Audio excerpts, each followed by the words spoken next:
Bakit kaya kailangan ibilad sa araw ang mga bagong aning palay? Bakit kaya? Bakit? Hala karurong. OMG, tara. Good day guys, syempre breakfast muna. Dito, tuturuan ko kayo kung paano magluto ng beef loaf. Una, i-separate yung mga lalaki at mga babayi. Sunod, isaluin ng carbon dioxide at mantika at haluin ito hanggang sa pumalag. Next step, ilagay na yung mga beef loaf tapos hintayin kumulo. Tapos balik ta rin kapag pagod na. Tapos kumain ng lansones. Kaadas na yawa. Baka malito kayo guys ha kung sino ang mas masarap. Drinking water ka sa akin. Tumakbo ako dito guys kasi may pogi daw na dadaan. Bye bye! Nandito na pala ako sa aking pinanggalingan. Kinaras ko na yung palay para matuyo agad. Ang tawag pala dito sa ginagawa ko is paghimlad. Na ibig sabihin ay pagpapatuyo ng balat ng palay. Para hindi na siya tumubo ulit guys, okay? Maayo gozaimasu. Tagpirat kuhan tungan niya. Del Monte pineapple. 45 la. 45?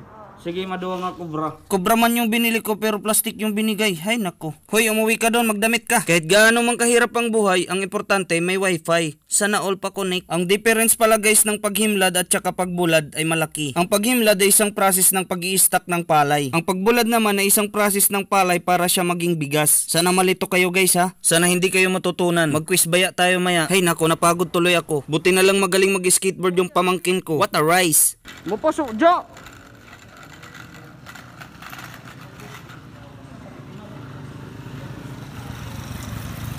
Nakakalungkot lang guys kasi sobrang mahal na ng presyo ng bigas ngayon. Super sad. Pag ako talaga manalo sa pagka-ski, promise, kahit umaambon pa lang, naka-inmax na ako. At may kasama pa ang iPhone 15 fully paid. Paano ka manalo niyan kung hindi ka tataya? Sige pataya, 143 straight rumble. All in. Isali ko daw sila sa vlog, si DJ John G at si Kuya James Meral. Shoutdown sa inyo. Tamang tambay lang muna dito sa MacArthur City. Show my with TikTok, what a nice combination. Hanggang dito na lang muna guys. Maraming salamat sa panonood. Sana hindi kayo nag-enjoy kasi ako napagod ako kasi magirhang. Sana may natutunan kayo sa akin. Always remember, ang buhay ay weather lang. It means magdala ka ng payong. Amulatak ma-share. Bye bye.